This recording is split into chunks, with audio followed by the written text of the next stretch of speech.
A esta hora, el encuentro que esperabas.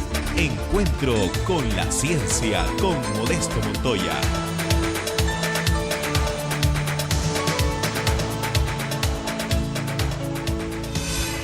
Gracias amigos por estar con nosotros en un nuevo encuentro con la ciencia. En esta oportunidad algo muy especial. Nos visita el doctor Neantro Saavedra, de origen chileno, estuvo en Perú, ha estado en Japón, en el gran centro de Tsukuba, ahora está en Brasil, en realidad estuvo también en París, en la Escuela de Altos Estudios, Instituto de Altos Estudios Matemáticos.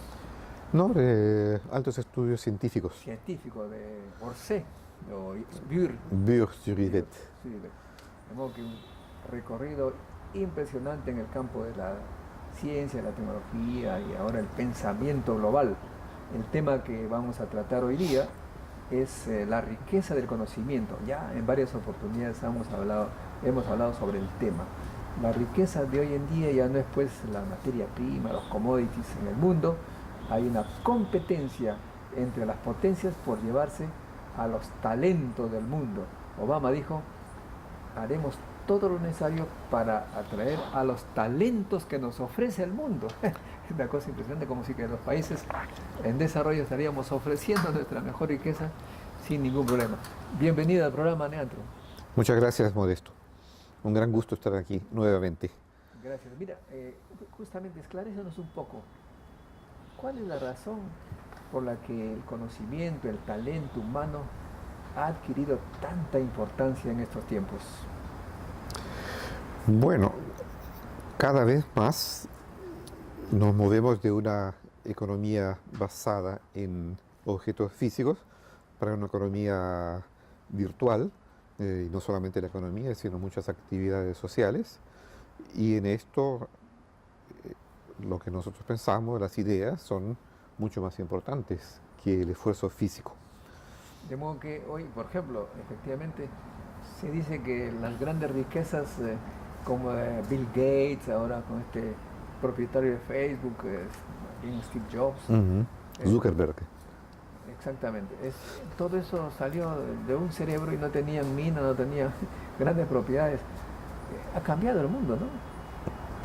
Y en el mundo de la investigación física, biológica, ahora se habla de la edición del ADN y esto pues daría lugar a grandes cambios en medicina, etc. Y por supuesto en patentes, y las patentes dan mucha plata a la gente que las inventa, ¿no? ¿Cuál es tu apreciación de cómo ha evolucionado, cómo se ha movido, cómo ha emigrado la migración de los talentos en el mundo? Bueno, yo no soy biólogo, aunque tengo un hijo que está terminando sus estudios en biología, pero tengo una noción de esto. Creo que la convergencia entre biología y física, especialmente matemáticas, computación, va a producir cambios enormes en todo el mundo. Y como dije antes, esto va en el sentido de una mayor virtualización de todo nuestro mundo. Eventualmente, la migración de los cerebros que observamos ahora quizás no va a ser tan importante como ahora, porque se puede operar en cualquier lugar del mundo. Uno puede estar en Tahití y estar haciendo un trabajo que va a ser útil en Estados Unidos o Europa, pero no hemos llegado todavía a ese punto en este momento, efectivamente. Tenemos, por ejemplo, entiendo, hay empresas indias en Berkeley o en California, pero que la gente está trabajando en la India misma, o sea que ya se está haciendo ese trabajo, ¿no? Sí, ya hay mucho de esto, ¿no? Pero aún es importante el contacto entre personas. Es por eso que espacios como en Silicon Valley o en otros corredores tecnológicos en el mundo, el hecho de que personas estén próximas nutre la innovación, el desarrollo de empresas, y es así en el futuro próximo, va a continuar siendo. Entonces, esto motiva porque los países, todos ellos, ¿no?, especialmente los que tienen más condiciones, tratan de atraer a los talentos, no solamente científicos, ¿no? Sino también talentos exactamente, empresariales. Eh, y hay una serie de iniciativas de aquellos países que no tienen una atracción evidente, como estábamos conversando el otro día en Australia, Nueva Zelanda, inclusive en Chile. Hay una iniciativa de Startup Chile de tratar de atraer a empresarios, ¿no? emprendedores que se interesen por las atracciones que tendría Santiago, como una ciudad con una vista muy bonita, con una buena infraestructura. Entonces hay una competencia internacional innegable por atraer a las personas más capacitadas, tanto en la ciencia cuanto en la actividad empresarial. Yo creo que países como Perú podrían también tratar de entrar en este juego. Depende de los incentivos que da los gobiernos, los estados, ¿no? Bueno, hay fuerzas de atracción y de repulsión. Por ejemplo, en el caso de Estados Unidos, que tiene fuerzas de atracción innegables, tanto naturales cuanto los atractivos que dan empresas, no tanto el gobierno, ¿no? Pero hay fuerzas de repulsión también. O sea, cuando se crea un ambiente en este momento en Estados Unidos, lamentablemente, hay un ambiente crecientemente hostil hacia personas que vienen de fuera. He leído recientemente que los científicos, los innovadores extranjeros que están en Estados Unidos ya manifiestan su deseo de dejar el país, y también hay gente que ya no quiere ir a un lugar efectivamente donde hay un presidente que no siente atracción por ellos, ningún afecto. No tiene simpatía, claro. Entonces, como digo, ¿no? Si uno ve el caso de un individuo, en particular un científico, un emprendedor, que está pensando dónde puede desarrollar mejor su potencial, está sujeto como un campo de fuerzas, ¿no? Tú que eres físico, te va a gustar esta energía y fuerza que lo están atrayendo para algún lugar, otro que lo están echando hacia otros lugares, más o menos como una pelota ahí en el medio de esos campos de fuerzas. Naturalmente él tiene su propia decisión y sus propias motivaciones. Entonces, si es alguien que le gusta un lugar con buena calidad de aire, pero al mismo tiempo una buena infraestructura de comunicaciones y que sea una persona sociable, que le gusta poder salir a la calle y conversar eventualmente con otras, ahí va a ver qué lugar le gusta más. Puede ser que le guste más Nueva Zelanda, o Singapur, o Santiago, o de repente Trujillo. Vamos a ir a la caminata por la ciencia a 4.000 metros, a un lugar donde tú ves al mismo tiempo la Cordillera Blanca, todos los nevados, y al mismo tiempo el mar a 90 grados, un lugar atractivo. Y va la gente solamente para ver ese paisaje, o sea que el paisaje también es bueno. A propósito, tú estudiaste, pasaste un buen tiempo en este Instituto de Altos Estudios Científicos, en Bure-sur-Yvette. Ese valle es hermoso, ¿no? Sí, está localizado en un lugar muy, muy bonito, y el propio instituto tiene una área grande con jardines, edificios que son separados, así no son todos juntos, apiñados. Era un lugar muy, muy agradable. No pasé tanto tiempo, ¿no? Pero fueron como unos 3 años más o menos, bueno, que estuve ahí. ¿Y tú crees, supongo que sí, ¿no?, que ese ambiente estimula para la concentración, el estudio, el bienestar? La combinación de un ambiente así y de una infraestructura abierta. Por ejemplo, uno podía ir a la biblioteca tranquilamente, no había mucha burocracia para retirar un libro,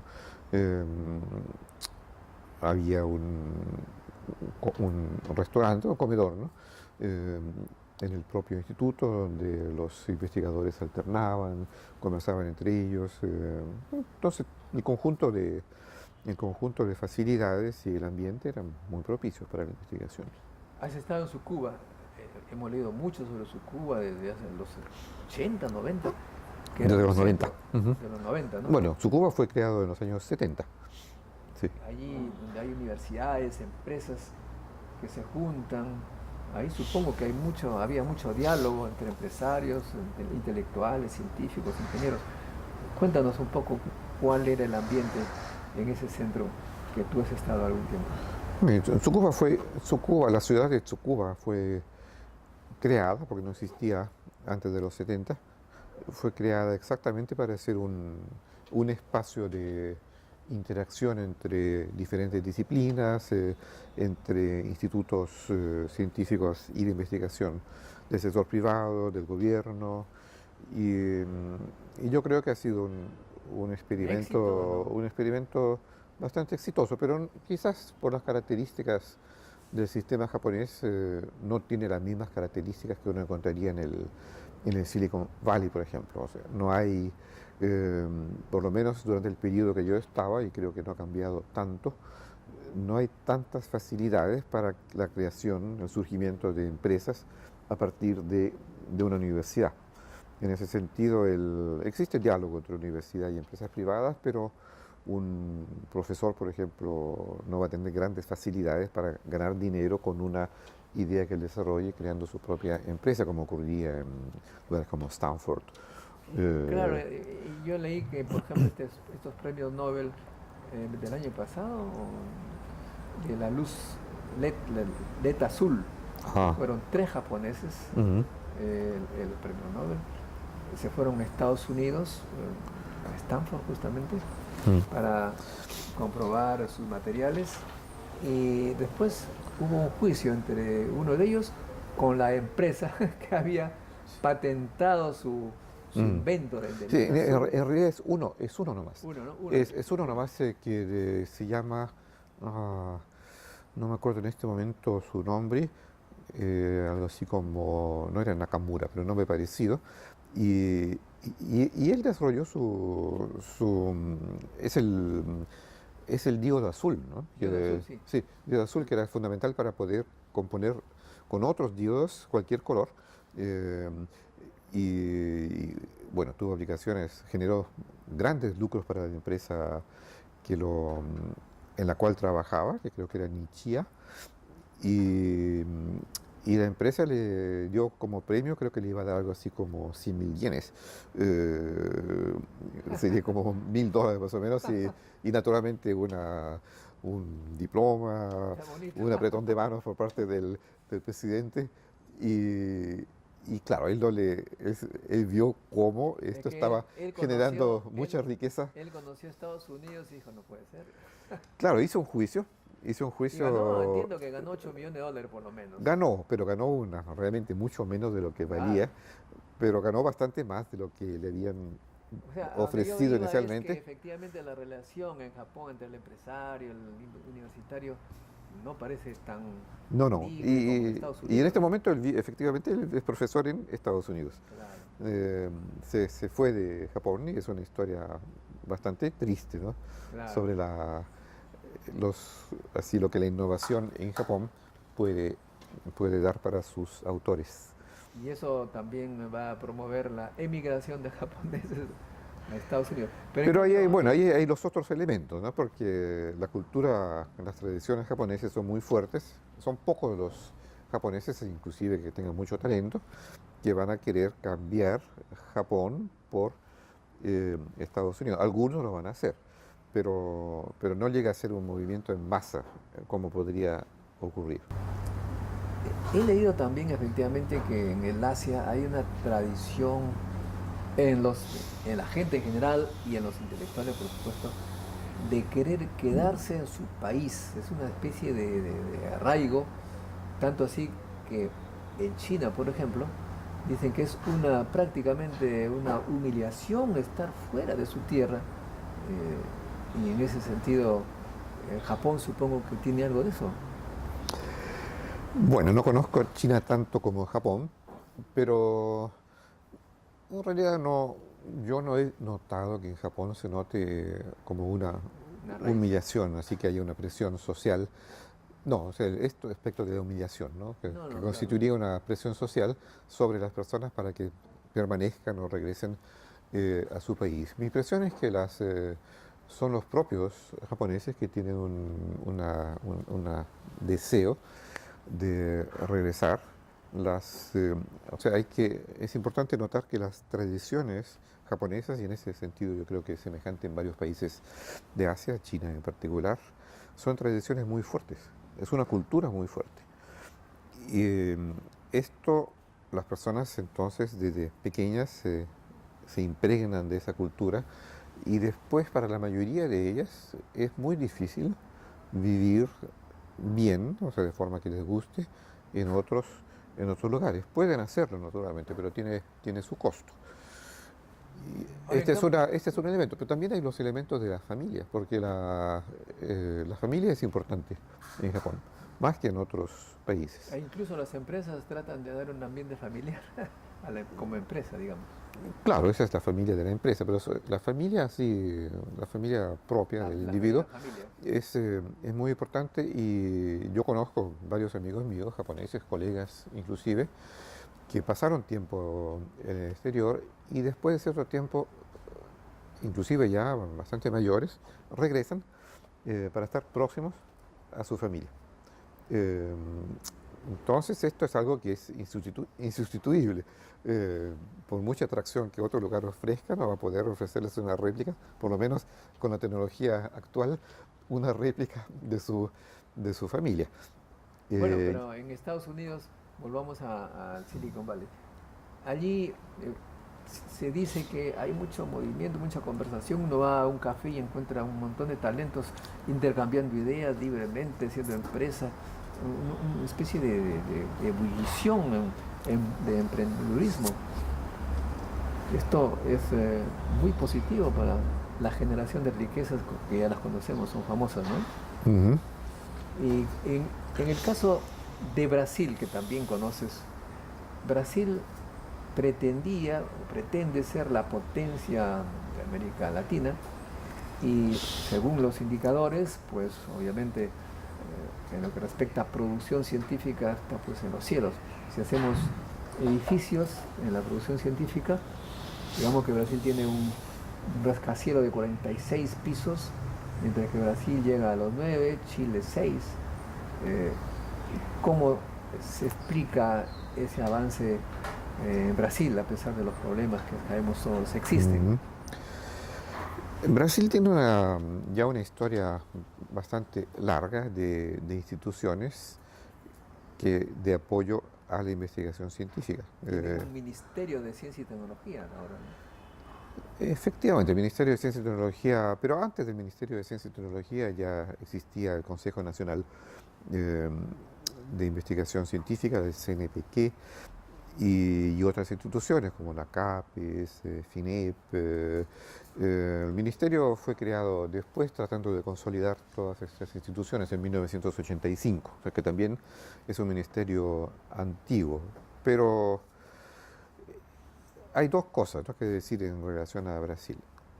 Estas instituciones que aún tienen bastante fuerza han sido en los últimos, por lo menos por la última década, no bien tratadas, en particular en lo que se refiere a sus presupuestos y también en lo que se refiere a su gobernanza. El Ministerio de Ciencia y Tecnología recientemente fue fusionado con el Ministerio de Comunicaciones, con efectos así muy negativos, ya que las comunicaciones se relacionan mucho más con empresas, especialmente de telefonía móvil y televisión.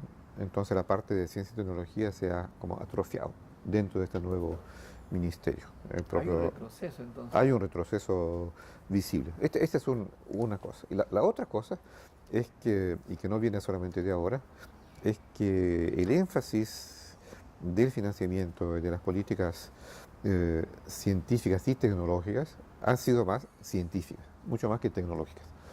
La ciencia pura ha sido mucho más privilegiada que la parte que tiene que ver con innovación tecnológica y aplicaciones a las empresas.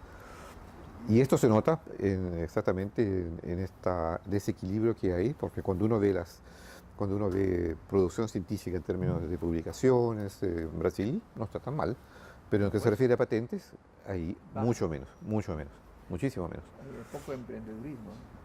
poca innovación le llaman ahora, la que da dinero, la investigación. Porque los criterios que CNPq y CAPES utilizan para premiar a las instituciones son criterios que tienen que ver con la producción académica y no con la parte de aplicación a empresa.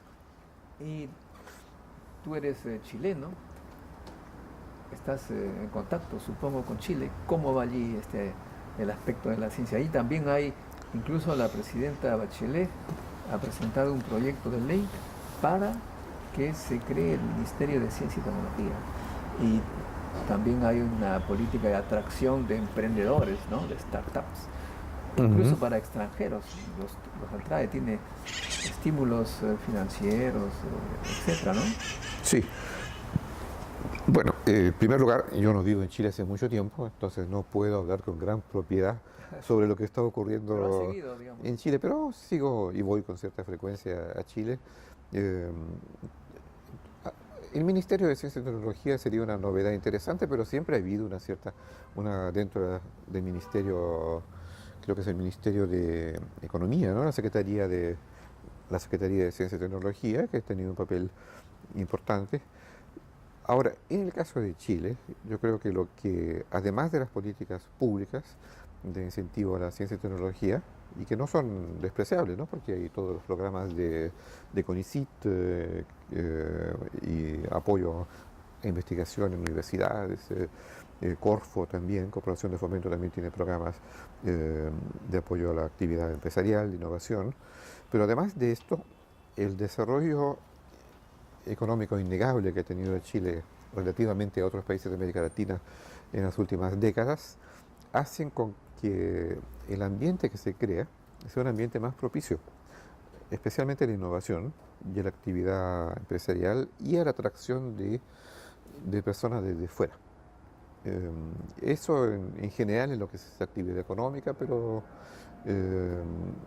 por coincidencia, por ejemplo, ayer estaba conversando con dos argentinos que están aquí, que trabajan en publicidad, que producen, y ellos me contaban que Chile se ha convertido en un lugar que atrae a productores de publicidad de otros lugares del mundo, por sus condiciones de infraestructura, un ambiente favorable. Lo mismo yo creo ocurre en diferentes áreas de la actividad empresarial. Ahora, en ciencia, innovación, en ciencia pura, depende mucho más de políticas del gobierno, ¿no? Y en las potencias he visto también que hay bastante competencia por jalarse la mayor cantidad de talentos. Dicho sea de paso, esto empezó para mí en mi análisis en la guerra, pues en la Segunda Guerra Mundial.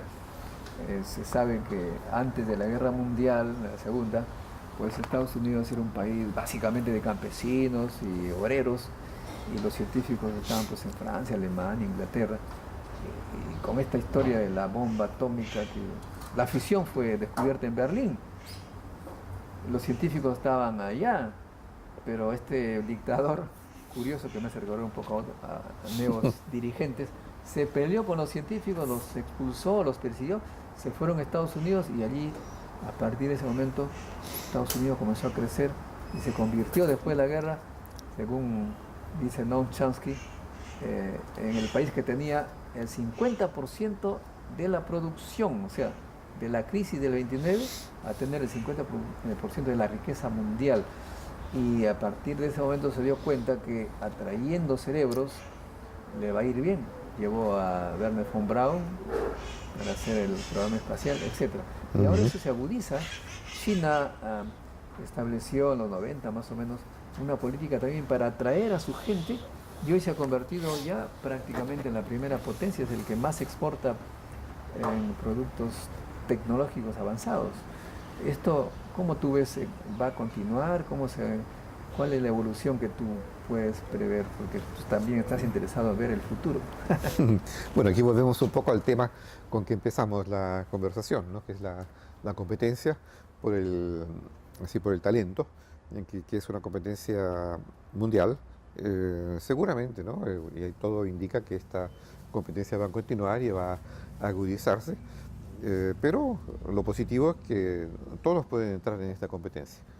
Siempre y cuando tengas un gobierno inteligente, porque Si tú comienzas a decir no a los extranjeros, etcétera, etcétera, ya comienzas a dar malos pasos. Claro, pero los gobiernos cambian, ¿no? Entonces esto felizmente. y Pero en en principio... Francia, tú que has estado en Francia, hay una señora Le Pen que tiene un poco el mismo discurso contra la inmigración, ¿no? Efectivamente, pero todo indica que ella no tiene ninguna posibilidad Bueno, de ser elegida, ¿no? Falta muy poco para la segunda vuelta, 2 semanas. No va a cambiar, no va a cambiar en pocos días, salvo que hubiera un accidente, algo, una cosa totalmente extraordinaria. Pero, eh, como decía, ¿no? Esta competencia yo veo, me parece que es saludable, ¿no? Como cualquier competencia.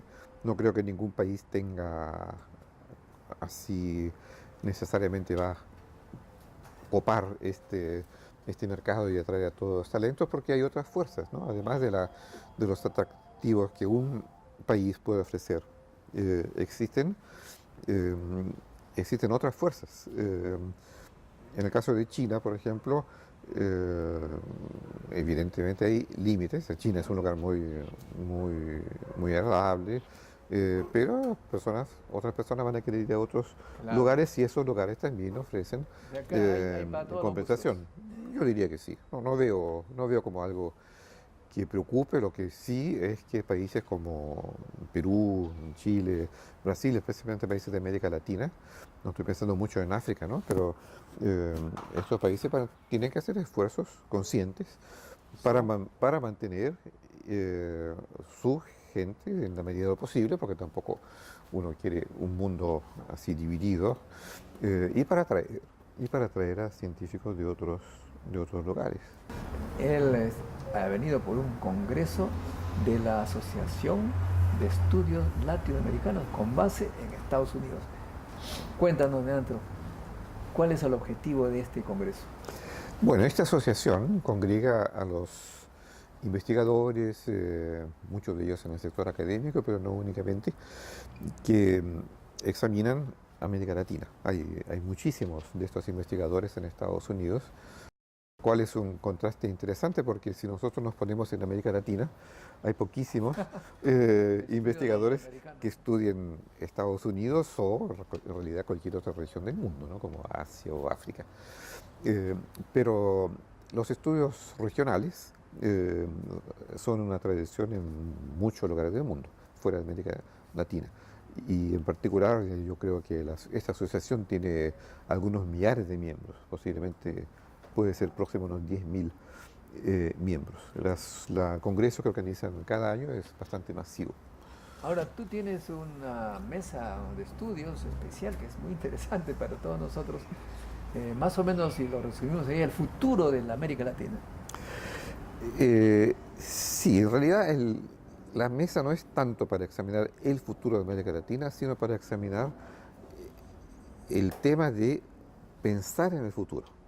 La práctica de pensar en el futuro es una práctica muy poco practicada, si se perdona así no se piensa mucho sobre el futuro. Como dicen en Francia, se vive au jour le jour. Claro, yo vivo en este momento en Brasil y Brasil, yo creo que desde que lo conozco, hace 40 años que conozco Brasil, uno se ve siempre una concentración con el momento. Esto se manifiesta en particular en la política económica, que no hay políticas de largo plazo. Es todo política así de coyuntura. ¿En general parecen en América Latina o hay un país que haga la singularidad? Yo creo que Brasil es una especie de caricatura de lo que se ve en el resto de América Latina. En Chile y en Perú se mira más para el pasado, pero no es que tampoco se conozca el pasado tan bien, pero se mira más para el pasado que para el futuro, porque yo creo que la mayoría de personas, si uno les habla sobre esto van a decir, bueno, el futuro no existe, entonces ¿cómo puedo, ¿Para qué voy a cómo estudiar? puedo pensar en el futuro cuando todavía pero no a ha pasado, propósito no ha pasado nada? Entonces el caso- tema de mi panel es exactamente rebatir este tipo de afirmación. pero a veces el futuro es el pasado. Mira, ve, los antiguos peruanos sabían de la existencia de estos fenómenos que le llaman niños costeros, construían sus casas en la ladera de los cerros, no en el valle, hacían canales, etcétera. Y vinieron los españoles, construyeron en el valle y ahora estamos sufriendo grandes problemas porque vino el niño costero y ha destruido casas y ha matado gente. O sea, de todas maneras, estudiar el futuro, un poco pensar en el futuro también es acordarse del pasado. El gobierno actual está ahora en un programa de reconstrucción, pero por falta de previsión. Ujú. Y claro, en el futuro puede existir cosas que no son tampoco el pasado. Por eso veo que en tu panel está Fernando Ortega. Ortega, que es Ujú. un prospectivo. Ujú, Entonces, exactamente, sí. y según tú, ¿qué aspecto del estudio del Sí, futuro? pero hablar un poquito sobre los miembros del panel, ¿no? Como Ya. mencionaste a Fernando Ortega, que va a ser yo creo que va a dar una contribución muy buena, ya que él es el exponente peruano en esa área. Y vienen también Sergio Vitar, no sé si lo conoces, Escuché hablar, ¿sí? él fue senador, ministro y también fue presidente del Partido por la Democracia. Entonces es un político de una trayectoria importante, pero que últimamente se ha dedicado más a temas de proyecciones, de pensar en el futuro. Él dirige un proyecto en el Inter-American Dialogue, que tiene también apoyo del Banco Interamericano de Desarrollo sobre estos temas. Entonces también va a ser un excelente participante. Y por último, profesor Won-ho Kim de la Universidad Hankook de Corea, que él es un estudioso de América Latina y como la mayoría de los académicos asiáticos, tiene una perspectiva así siempre mirando hacia el futuro. Entonces, en el caso de él nos va a dar esa perspectiva asiática sobre la América Latina y Asia. Pero entonces este va a ser Pero en realidad, como decía antes, el énfasis del panel no es tanto en llegar a decir, a dar ¿Qué va a ideas sobre pasar? qué va a pasar en el futuro, sino más bien es a responder a esta pregunta de por qué es importante Porque es importante pensar en el futuro. Y naturalmente tú diste parte de la respuesta, porque hay inclusive, para entender el futuro, a veces hay elementos del pasado que permiten proyectarnos hacia el futuro, ¿no? Eso es una técnica que se usa mucho en econometría, por ejemplo, para hacer predicción. Eh, y también en análisis climatológico, como es el caso de fenómenos del Niño y otros fenómenos climáticos, que lo que se ha observado en el pasado puede dar Puede una suceder. idea, pero no significa que va a suceder. Porque Pero los fenómenos geológicos se dice que se repiten. O sea, si alguna vez pasó por aquí un tremendo huaico, alguna vez volverá a pasar. puede pasar, claro. Pero después hay fenómenos nuevos, y especialmente en lo que se refiere a las relaciones sociales y políticas, hay hechos que no existían en el pasado. Por ejemplo, Por ejemplo, los fenómenos demográficos.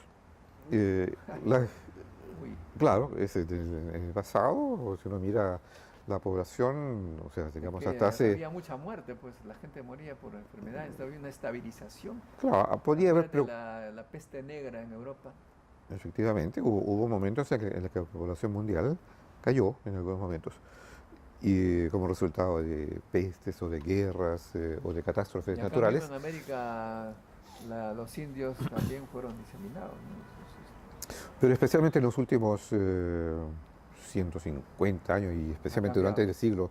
el siglo pasado, la Ahí. población está haciendo una trayectoria exponencial, pero que tampoco va a permanecer, porque hay límites naturales, Físico, ¿no? físicos, ¿no? Entonces, ¿cómo se llama Eh, este? Malthus.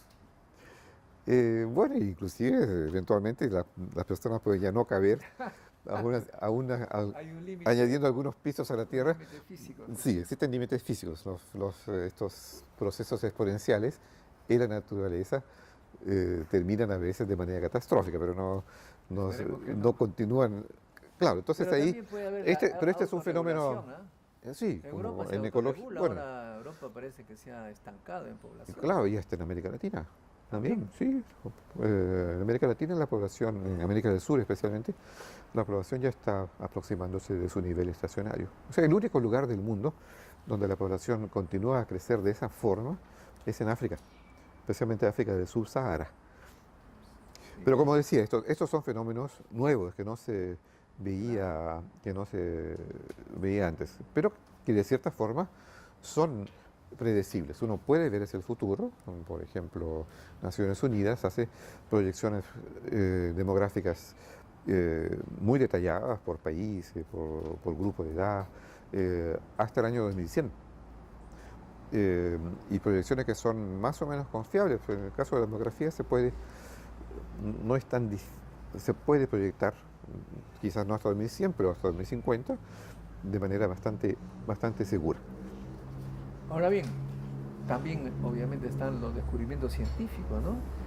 Yo me acuerdo haber leído que en el año 1900, me parece que la revista American Scientist ya existía, por supuesto, convocó a los genios, entre comillas, del mundo entero, a los más grandes, para pensar en lo que venía, ¿no? ¿Qué creen que va a venir? No fueron capaces de predecir el avión, la computadora, el ADN, nada, o sea, era una especie de proyección del pasado, la mecanización de los cálculos, pero no las cosas que venían después. O sea que de todas maneras los descubrimientos científicos a veces sorprenden a los futuristas. No, seguramente, claro. Pero aquí es bueno, yo creo, conveniente distinguir entre la ciencia y la tecnología. Como tú sabes bien, lo que es ciencia hoy se convierte en tecnología 1 o 2 décadas después. Entonces, en ese sentido, ahí sí, en lo que se refiere a, digamos, aparición de nuevos productos, es más fácil predecir con un horizonte sí, de unos 10 a 20 años. Porque aún si surge en ese periodo un descubrimiento científico totalmente inesperado, no se va a traducir inmediatamente en productos.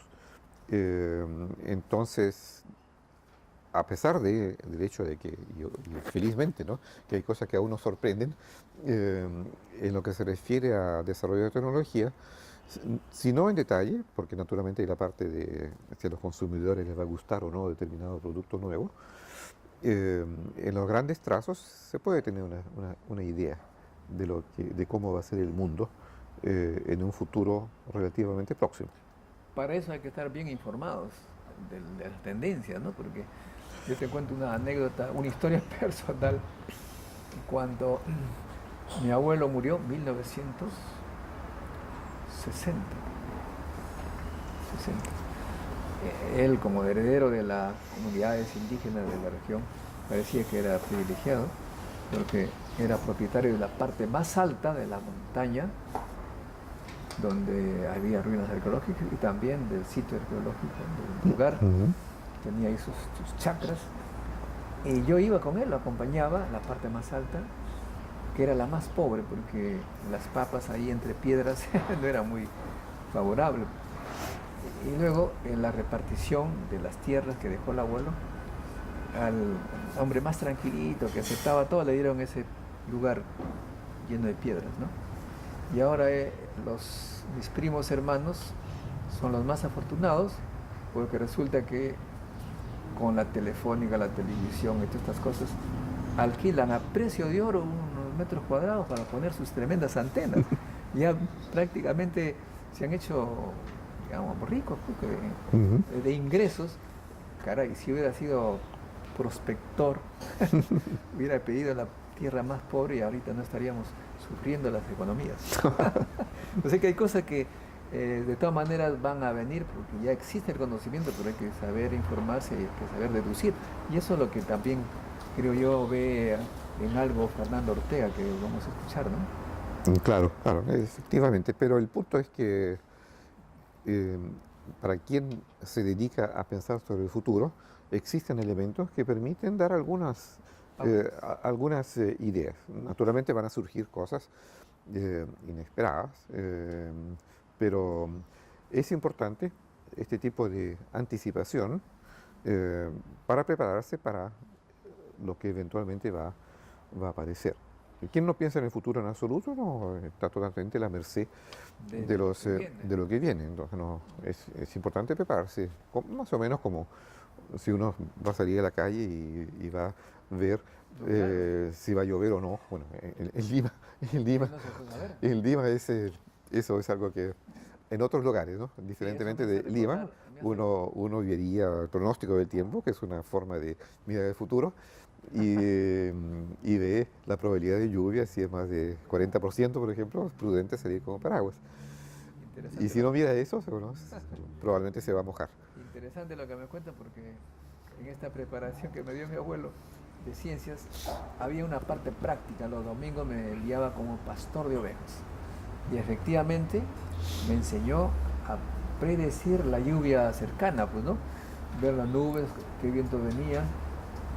La primera vez no calculaba bien y me agarraba la lluvia, pues ahí me mojaba completamente el poncho de lana hecho. De modo que para evitar esos temas uno tiene que ver, pues, un poco. Nube negra, viento hacia acá, seguro que hay lluvia. No, para dar un ejemplo más amplificado de eso, en este momento yo vivo en la ciudad de Brasilia, que es la capital de Brasil, y en este momento falta agua. Hay racionamiento de agua, más o menos un día a la semana se corta, por diferentes áreas de la ciudad se corta el agua. Y ahora esto hay que ponerlo en el contexto de que Brasil en el mundo es considerado uno de los países más ricos en agua. Estamos con Leandro Saavedra, quien nos estaba contando un poco las consecuencias que tiene un país por no pensar en el futuro. ¿Es el caso de Brasil? De repente también algún otro ejemplo. Claro. Bueno, como yo vivo, como contaba, ¿no? Vivo en Brasilia y en este momento estamos sufriendo del racionamiento de agua. Un día por semana, cada región, cada área de la ciudad tiene una rotación, ¿no? Se corta el agua. En realidad llega a ser un día y medio. Ahora, como decía también, Brasil es uno de los países que tiene más agua en el mundo. Se espera mundialmente una crisis internacional por falta de agua y Brasil se considera que estaría a salvo de esa crisis. Y mientras la crisis no llegó al mundo, pero en Brasil ya está en crisis. Entonces, hay abundancia de agua. El Amazonas, todo lo que le regalamos a los brasileños de los Andes, que sus aguas. Y especialmente la ciudad de Brasilia se encuentra en una región no muy poblada, que tiene depósitos subterráneos, lagos, en fin, otras fuentes de agua a cierta distancia, pero sucesivos gobiernos, a pesar de que hubo advertencia por parte de estudiosos y de especialistas de que se llegaría a una situación así si no lloviera bastante. Ya había ciertos estudios al respecto. Sí, pero los gobiernos no tomaron las medidas necesarias. No creen a los científicos. Y medidas que serían simples, como por ejemplo crear acueducto que vendría de fuentes más distantes.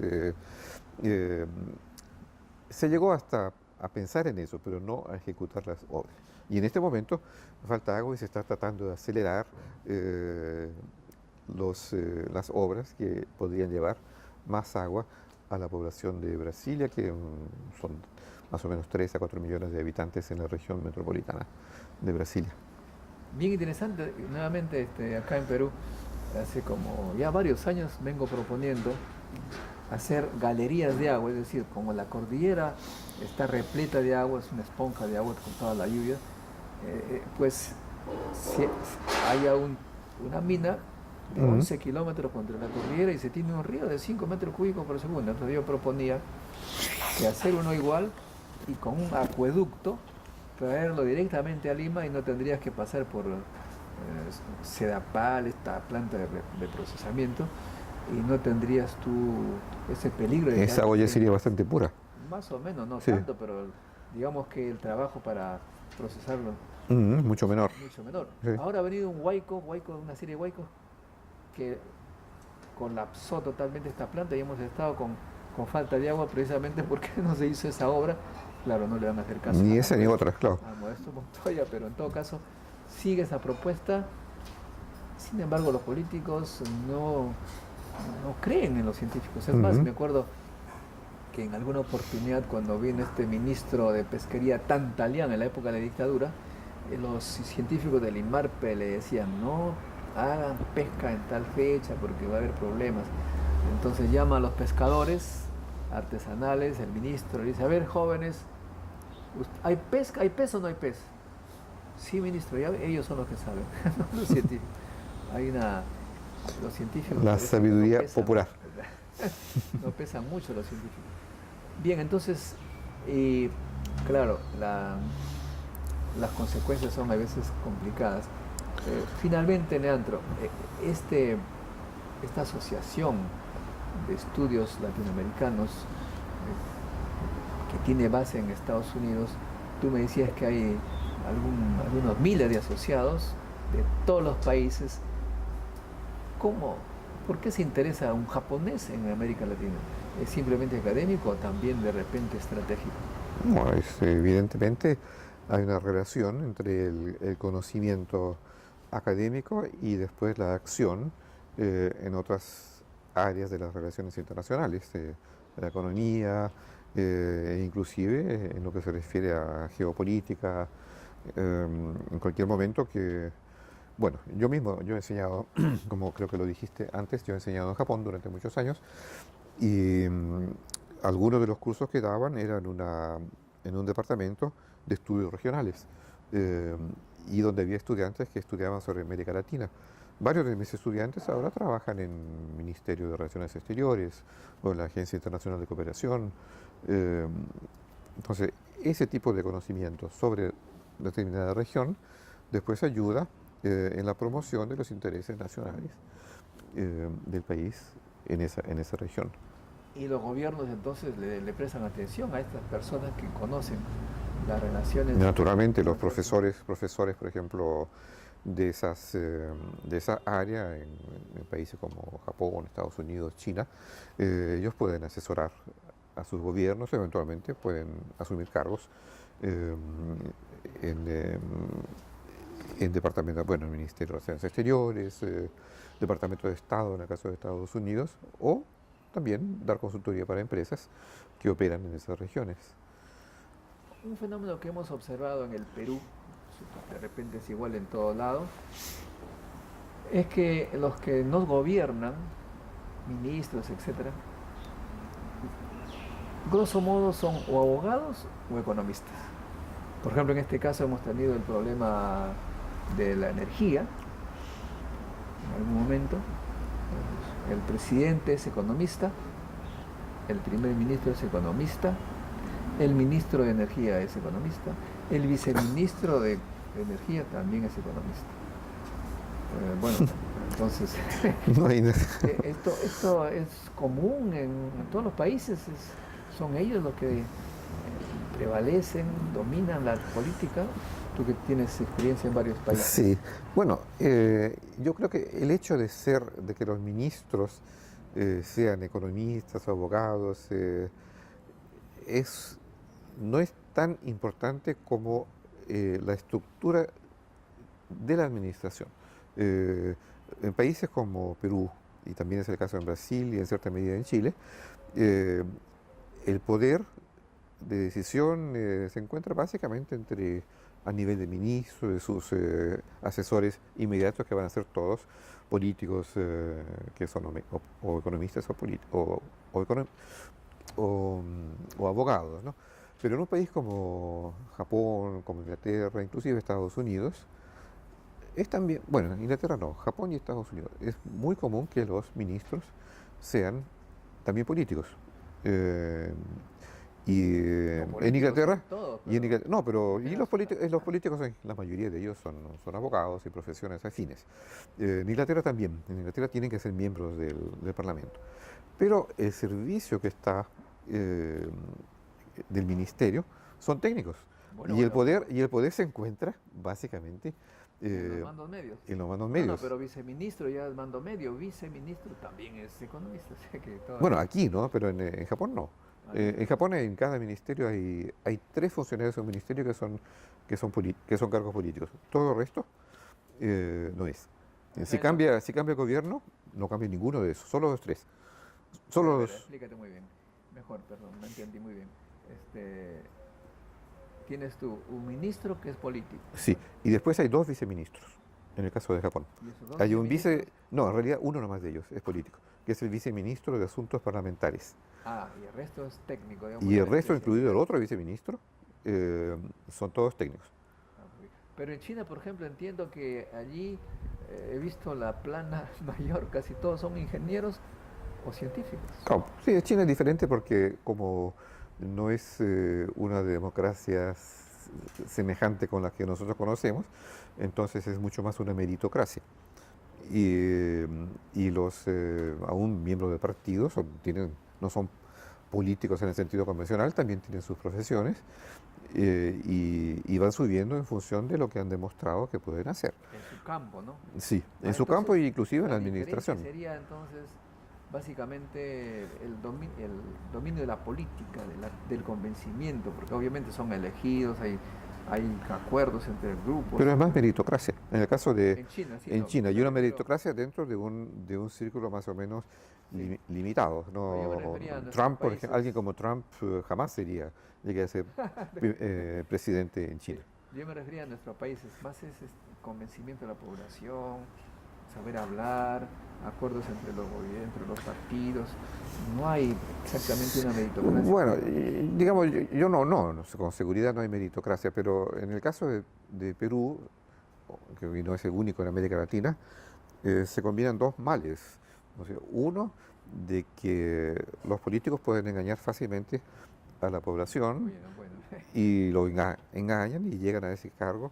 Y después de que no hay un servicio civil eh, que esté bien remunerado, que sea estable, en fin. Entonces, las decisiones se toman a nivel de personas que no saben las cosas, que no tienen la capacidad técnica, pero son ellos los que toman las decisiones. Si uno toma un país como Japón, por ejemplo, también los políticos pueden llegar al poder engañando a la población, tienen una formación que no es técnica, pero hay un servicio civil que es respetable que le pone freno. con seguridad. Pero en Y las, Estados Unidos políticas son bastante estables a lo largo de diferentes gobiernos.